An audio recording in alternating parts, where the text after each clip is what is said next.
we're going to talk about royalty registration for independent musicians. Really quickly, just so I kind of have an understanding of where your guys' knowledge is at. Raise your hand if you have music out, released currently. Okay. Keep your hand raised for me if you know what a PRO is. Awesome. Keep your hand raised if you know what Sound Exchange is. Okay. Keep your hand raised if you know what Song Trust is. Okay, so you guys are pretty up on it. Good. So yeah, there's a couple of different steps that you guys need to take to make sure that you're collecting all of the funds that are owed to you. You're not just entitled to what is in your distributor or your aggregator, which I'll teach you about that. In that account, you're entitled to more money because royalties are being generated every time your music is played in any capacity, okay? So the first step within all of this is actually choosing who your aggregator is. Before we get into that, I will explain what that word is because you've probably heard the term distributor when you think of whatever system that you're using to distribute your music, whether that's DistroKid, United Masters, XYZ. But they are technically not distributors, they are aggregators. The difference between a distributor and an aggregator, first of all, come in, it's okay. A distributor is going to have a smaller list of clients. It's going to be more of a boutique experience. Not everybody can work with a distributor. You have to apply yourself and show that you have leverage and show to that company that it's going to be worth working with you. An aggregator is a free-for-all. Anybody can come in, and that also means that there's going to be a much larger pool of clientele for that business. And there's less infrastructure involved. So when you have a distributor, you're going to have an account with that distributor, and you're going to have a team behind you of people that are helping you with your account and whatever your situation is with that distributor. With most aggregators, we'll use DistroKid as an example, just because that's what a lot of people use. You are talking to bots all the time whenever you are trying to communicate, and that's another indicator of if you're working with an aggregator or not. So for the most part, when people are starting out, you're going to choose an aggregator because you probably don't have the leverage to take yourself to a distribution company, okay? So I'm going to give you guys all of this document as well for reference. If we can click on the Ari Herstand distribution. So this is one of my favorite articles to show musicians. This is a huge comprehensive list of aggregators and the differences that are in between them. So not every aggregator is created equally. They have different things that go into them. So if we can scroll down, I will show you what I mean. So these are all of the aggregators that they're comparing. We can keep going down because it should be. And of course, Ari Herstand, if you don't know who he is, he's a great resource. He started as a musician and just started putting out content about what he was learning. And now he's kind of like an industry titan in the independent space. We can keep going down. I'm looking for something specific. It's going to look like a spreadsheet. There we go. Okay. So this is what I really want you guys to take a look at. So these are all of the things that you want to take into account when you're choosing who your aggregator is going to be. Up here, they have how long the companies have been in business. Then we also have, do they have a parent company or not? The reason why you kind of want to look at that, so for example, if we talk about AWOL, their parent company is Cobalt Music, which is a publishing house. So your opportunity to work with Cobalt is going to be bigger working with an aggregator like AWOL because of things like upcycling, which is essentially the process of aggregators sifting through all of the music that's coming through their platforms, looking at who is performing the best, and then essentially acting as like an intermediary to help those artists get signed or move forward in their careers in some capacity. So that's something that you want to take a look at. The amount of outlets, so how many outlets, DSPs, digital service providers, which is the industry jargon term for streaming services, how many do they actually give your music to?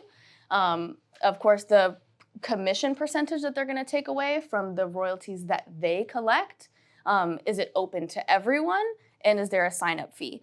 So if you go to this article, it can be really big help for you just figuring out what is going to be the best option for you at this moment, because that might change. What the best moment?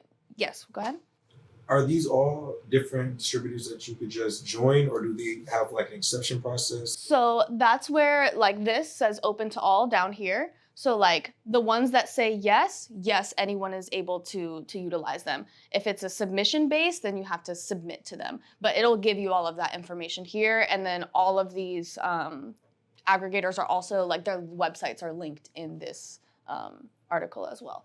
So we can go ahead and exit out of this and go back. But that is your first step. And like I said, that may change for you over time. Eventually, of course, as a musician, you're gonna wanna get to a point where you are working with a distributor as opposed to an aggregator. But starting out, everybody gotta start out somewhere. All right, so the next step is uploading your song and recording your metadata, okay? So once you've chosen your aggregator, you can upload your music, and when you do so, your aggregator will supply you with important metadata needed to register your music to ensure proper royalty collection. And like I said, yes, you can switch aggregators if you so choose. Keeping accurate and legible records of your metadata for all of your music is extremely important to ensure royalty collection, proper catalog management, and it will be needed for any publishing of any kind. What metadata is all of the information about your song. Who are all of the songwriters? Who are your collaborators? What is it called? How long is it? How was it released? What territories is it released in? And then when we get down here, which I'll break down, your UPC codes, your ISRC codes, your ISWC codes. And those are the things that actually, best way to put it is like your driver's license number for your song, your social security number for your song. That is how it's tracked in this big system of so much music. All right, so what is your UPC code? These two things specifically are going to be given to you by your aggregator once you upload your music. Your UPC code is a universal product code. It's a barcode symbology that is used worldwide to track trade items in stores. Everything that is sold has a UPC code. This is not specific to music. This is just about commerce. Your ISRC code is your International Standard Recording Code, and it is the international system for the identification of recorded music and music videos. So when I went and talked about like your social security code for your song, that is your ISRC. That's how people, for your record rather, that is how it's gonna be identified. So what is your aggregator actually going to pay you out? The answer to that question is your master royalties. And that is going to be generated whenever music is downloaded, streamed, or purchased. But that's the only thing that they collect, okay? We can go down a little bit. Your third step is to register with a PRO. A PRO is a performance rights organization, and they collect performance rights royalty or performance royalties.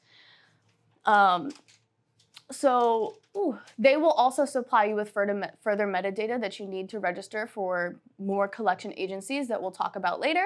The two most accessible ones are BMI and ASCAP. You also have CSAC, but that's more of like an industry standard, and you have to kind of be invited into CSAC.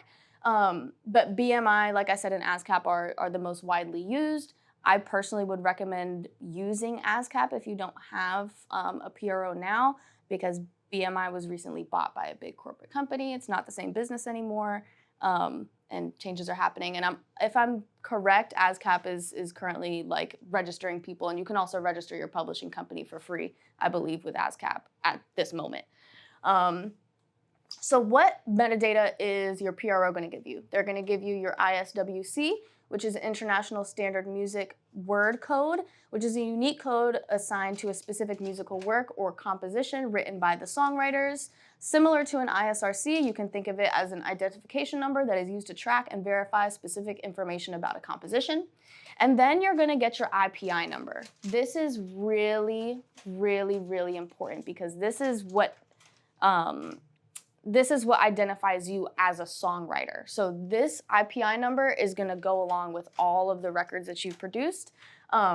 And it's going to be necessary once again when we get lower down here, because it's how they're going to identify you, because I promise you somebody has your name. What's up, Keith? Remember, your IPI number is not just for you as a songwriter, but it's for your publishing side. It's for everything. So you get 2 separate IPI numbers, one for your publishing and one for your writing. right. So this number is unique international. No, you're good. I appreciate it. Is a unique international identification number. It's usually 9 to 11 digits long, and they are assigned to songwriters, composers, and like you said, music publishers as well. I'm not going to go through this, but this is similar to what we looked at before, just comparisons of different PROs so that you can make the best decision. And once again, they collect performance royalties, and these are generated anytime that your song is performed, recorded, played, or streamed in public, okay? We can go down a little bit further. Your 4th step is going to be to, first of all, create an account with the MLC, which is the Mechanical Licensing Collective. They collect mechanical royalties. The MLC is a government agency, okay? So they work directly with the Copyright Board to set rates and to make sure that things are being done the way that they need to. Mechanical royalties are generated from the reproduction of copyrighted works in digital and physical formats. Songwriters are paid mechanical royalties per song sold, downloaded, and streamed via on-demand streaming services. So I'm going to point this out. You generate a mechanical royalty and a performance royalty every time that your song is streamed. So like I said, going back to the fact that it's not just about what's in your distributor, because as we all know, like, for example, the situation with Spotify just happened where they're not paying people whose music is under 1,000 plays. You're still going to get this money. They have to give it to you. Anyways, your next step is going to be to register on Sound Exchange. Now, Sound Exchange is going to distribute and collect digital performance royalties. This is really, really important because I'm sure all of us spend multiple hours on social media a day. And the internet, this is where Sound Exchange comes into play. So I have the website here linked as well as everything else. But yes, digital performance royalties are fees that service providers such as Pandora, SiriusXM, webcasters are required to pay for streaming musical content, and that does include social media. And then your last and final step to make sure that all of your P's and Q's are minded is to register with Songtrust or to start your own publishing company. Okay, so Songtrust acts as a publishing company for artists who do not have one. They collect and distribute publishing royalties and complete the tedious work of finding where your music is going to be played so that you can kind of allow it to be. They do have costs that are associated with that. Once again, I have the website right here so you can do more research. You mind scrolling down, Todd? It's $100. There you go. Per song or for the initial sign? For the initial. For your initial sign up, yep. Yeah. It's a one-time fee. Right, one time. And then if you would rather start your own publishing company to keep 100% of your publishing royalties, you can do so through BMI or ASCAP, which is linked in step 3. Those are your PROs. And when you've registered with all of these agencies, you can be assured that things are being handled properly, okay? So this is a visual representation of everything that we just talked about. Your record is composed of 200 percentage points, okay? 100% of that is on the publishing side for the composition. Another 100% of that is going to be your masters, okay? So the performance royalties are coming from publishing, and once again, the performance royalties, that's coming from your PRO. Mechanical royalties are again associated with your publishing, and those are coming from the MLC, the Mechanical Licensing Collective. And then, of course, your actual publishing company or Songtrust. That's what's going to be collected in that 100%. And then on your master side, you have your aggregator, which once again, that's your distributor. They're going to pay those royalties out to you. And then you have the digital performance royalties that are also associated with your masters. And those are going to be collected and distributed through Sound Exchange. All right, so that's it. What's your question? So, as someone who got lost after step 1, is there somewhere that artists can go as like a one-stop shop to get all of this done? Whew. Someone who's going to be coming in today, Jay, I'm not sure exactly what she's going to be talking about, but I know that is a service that she provides. It's no longer a service that I personally provide. Yeah, I know Jay is someone who does it. Coastal's not in here anymore. I'm not sure if Coastal and TMC are currently doing it. You can find consultants and things of that matter. They are? Okay, so yeah, here, you can get that done. And with with stuff like this, like you can reach out to consultants and find people to help you. Just make sure you're doing your due diligence. They're gonna take a piece. They're gonna take something from you, but also not everyone actually knows what they're doing or has a good track record. So, what's that? I was say, I was in agreement. I've seen a lot of videos on this, and I watched and read a lot about it, and it just seems kind of confusing, especially when you go on the website. Right. I don't know. It really ain't inviting. I don't know. Every time I go to the website, it's just kind of confusing. And I think I've made an account on like almost all those things except the CSAC, just to be behind the song choice and sound changes. Right. But I don't know if I was using them right. I think I tried to register a couple of songs with it, but I'm not sure if I was doing it right. I didn't feel confident doing it.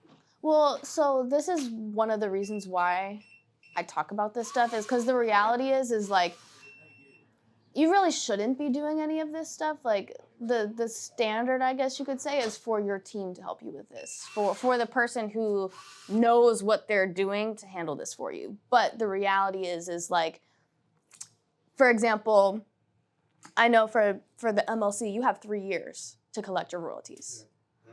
So just because it's there's billions and billions and billions of dollars that are missed out on because people don't try. And also I'm using the Mechanical Licensing Collective as an example because it's a government agency. You can call and talk to them and ask for a representative. Hey, I don't know what I'm doing. I need help with them. I need help with this. And they will help you figure it out. It might take some time, but they will help you figure it out. Hey! But yeah, like I said, it's not ideal for you guys to have to be learning this and to have to do it for yourselves, but there's billions and billions of dollars that go to people that don't deserve it. Because what happens is if you don't collect your money, it's going to the top percentage of artists who are collecting, if you understand what I'm saying. So yeah, so do we have any questions? Any other questions? Another one. What would you say is the distributor that you recommend? Because I do work with DistroKid right now, and I was looking at switching, but I was looking at a completely different chart. I was looking at one of the things on called Musician? UE or UI Connect, Okay. and it has a chart similar to that, but it has like 10 distributors, and it's comparing stuff that's not that. So that was like a cool, different perspective on it, and it showed me that there's a lot more reasons to change distributors. But I was just looking for one that let me put videos in my Apple Music when people go to my song. So I remember Jay having this conversation at an event that I did. The biggest issue with DistroKid is that like you're talking to robots, how I kind of mentioned to you before. And there are like 1RPM is an example of a really good aggregator that like you will have your own account. You will have a team behind you. I was trying to switch the audio sound, but I didn't even see that on the list. That list had me wanting to pick a whole different one. Which one would you say is the best one to pick, or is it? It's a subjective thing because it goes back to, like I said before, you might end up changing aggregators again in a couple of years because you find a better option or because whatever the parameters fit what you have going on in your career better. So that would be like a longer conversation that I would have to have with you to give you an actual suggestion of what would be best for you. But honestly, research is king. Like with any of this stuff, don't move on it until you feel like you have an understanding of it, or you can talk to someone who you know knows what they're talking about so that you can get advice and they can help you with it. Because it is serious. You do want to make sure that all of this is being done correctly so you don't have to go back and redo shit, you know? Yeah. Any other questions? All right. Well, like I said, I am going to give you guys access to that document so you can have it for reference, all of the stuff that I showed you, all of the information. And yeah, feel free to reach out if you have any more questions, okay?